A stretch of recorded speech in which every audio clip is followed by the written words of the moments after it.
Politics in Kenya is very, very interesting. This morning, William Ruto started off his 5-day tour of the mountain, and from the videos and photos we are seeing being circulated online, it's clear William Ruto is getting a warm reception on the mountain. I don't know whether the mountain still loves Ruto, or are they just faking their love? But that will be a story in our subsequent video. In this video right now, I want us to listen to Kisii Senator Richard Onyonka. Onyonka made some remarks about 1 day ago. Remarks that clearly confirms there are no permanent friends or enemies in Kenyan politics, but just permanent interests. Listen to this before we continue. The reality we face today in Kenyan politics, I will say it today here without contradiction, with utmost respect. Kenyan politics is based on arrangements and programs where political parties negotiate for what they take to their counties and areas. We have decided that as a community and as Kenyans, we are also going to set up our own political party. We are going to produce our own candidate who will negotiate with the president and all the other people who are running for political office in this country. And that candidate is none other Fred Okengo Matiang'i. Tumusimamishe na yeye atafute urais. Sisi kama jamii ya Omo Gusii, while we support you as our CS and as our SG na viongozi wengine wote katika serikali, sisi tungependa kuambia hata kama tuko shuleni, sisi pia tuko na kijana wetu wa hapa nyumbani ambaye tunampaka mafuta. Tunataka akuje kukutana na President William Ruto unyo kwa unyo 2027, anaitwa Fred Matiang'i. Let's put that into perspective. If you are watching us but you have not yet subscribed, subscribe, give the video a like.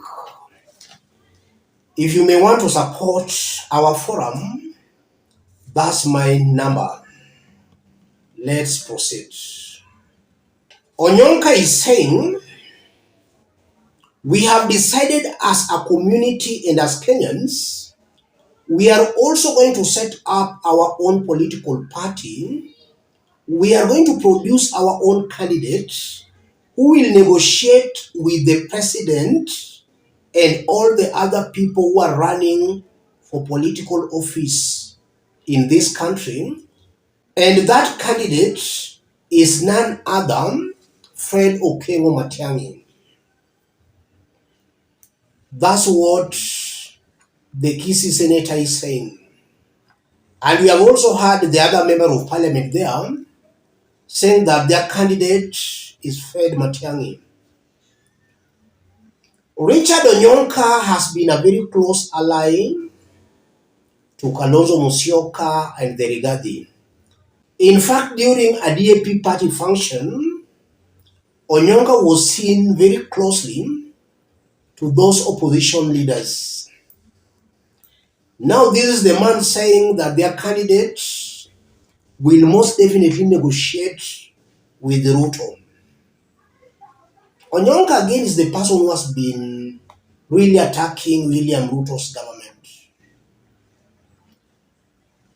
For those who can remember very well, during the last election of 2022, Onyonka kept on flip-flopping.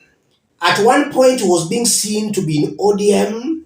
The next day, he was crossing over to UDA. He had that back and forth.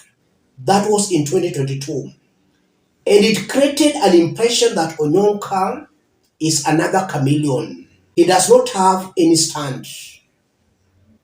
So for those who don't know Richard Onyonka very well, I won't be wrong and I won't be lying to say, trust Richard Onyonka at your own risk. He's one of the politicians who talks very well, but he lacks that strong political stand. He can change camps at any time. Right now he's talking of their candidate, their key candidate, negotiating with the president. While Onyonka has been very strongly opposed to the president, and even being seen as one of the principals in the opposition. All that confirms that it will be very hard for the opposition to dislodge William Ruto come 2027. The opposition itself is not intact. There are some internal rifts within the opposition. There are some suspicions.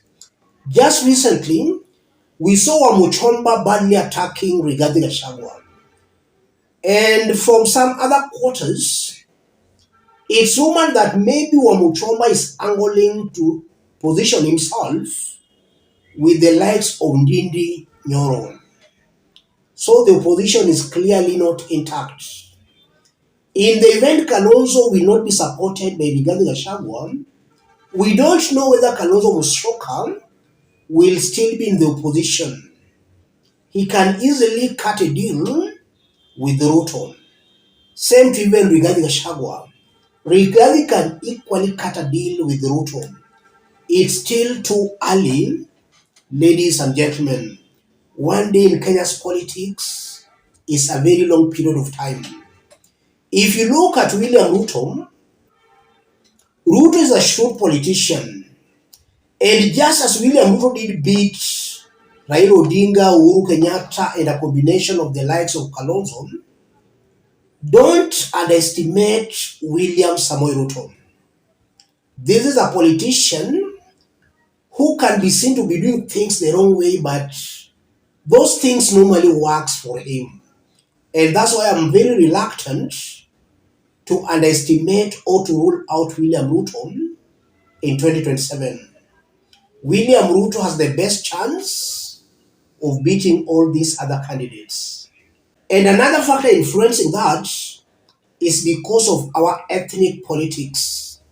Kenyans are very tribal, and just as they did vote along tribal lines in 2022, in 2027, they'll still vote along tribal lines. And things have not changed. That's something I keep on repeating here. If at all things have changed, they have changed with just but a small margin. A majority of areas that supported Raila Odinga, all these areas that have all along been supporting Raila Odinga, majority will still support Raila Odinga. If Raila will go with Ruto, expect those areas to vote for Ruto in their majority. That's something I keep on repeating here for Kenyans to understand it better. Kenyans are still tribal, and they will vote along tribal and party lines come 2027. Nyanza hosts Western Nairobi Northeastern Kisii Masais. Majority of votes in those areas will still go to William Samoei Ruto. So for those saying Ruto must go, it will not be all that easy. Richard Onyonka is exposing that weakness in the opposition. These opposition leaders are still just there, but they have not really decided to be in the opposition. They are still waiting or expecting some greener pastures somewhere. Let me stop it there, ladies and gentlemen. Just as I did indicate when we were starting, if you are watching us but you have not yet subscribed, subscribe, give the video a like. Any person watching us outside Kenya, drop a comment, let us know from which part of the globe you are watching us from. If possible, subscribe, give the video a like. Thank you, God bless you, God bless Kenya.